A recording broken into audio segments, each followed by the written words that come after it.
So like those folks that are not in just the initial launch phase, but kind of more stepped along in the process that where they're ready to really do the growth and the expansion side. Yeah, correct. We kind of, I mean, for the most part, yes. We usually, like, the types of brands we work with are brands that have already gone through sourcing and packaging and manufacturing, and they've already, created a brand. We're not working with a lot of, like, I want to start my Amazon business. Can you help me out? I don't know which products I want to do. I don't know where to get them. We certainly vet in a similar way to make sure that the brand and the product is going to do well, that there's an opportunity for it on Amazon or Walmart, that there's a forecast that we can align on. So, if you have a product and a brand that's been around, but we don't really think it's going to work too well on Amazon, or it's not going to work as well as you think, we'll be clear about that up front. And I think that's kind of one of the cool things about what we do before we partner with any brand is we level set expectations by putting together a 12-month forecast and budget. So you're going to see the forecast, you're going to see the budget to support that. And if the numbers look good, we're going to hold ourselves to that. And, forecasts and budgets can change over time, but that really sets expectations very clearly. So everyone is kind of happy along the way. That's nice. Yeah. The level sets are really important, especially like with a vetting process, and then also with being able to really envision where it's going, and make sure that it's a good partnership and a good match.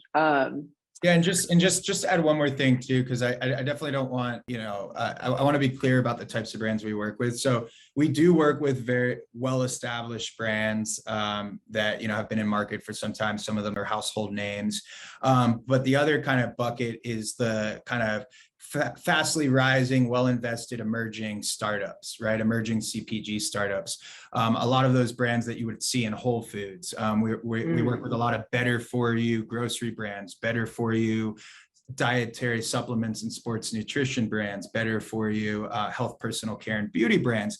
And a lot of those better for you brands are fastly emerging. They haven't been around necessarily for decades, but we are looking for those brands to be invested in growing their brand outside of Amazon and Walmart, not just focused on like Amazon's going to be my one channel. And those are the types of brands that we usually have the most success with anyway. So do you also work with brick and mortar, or is it all e-commerce all the time?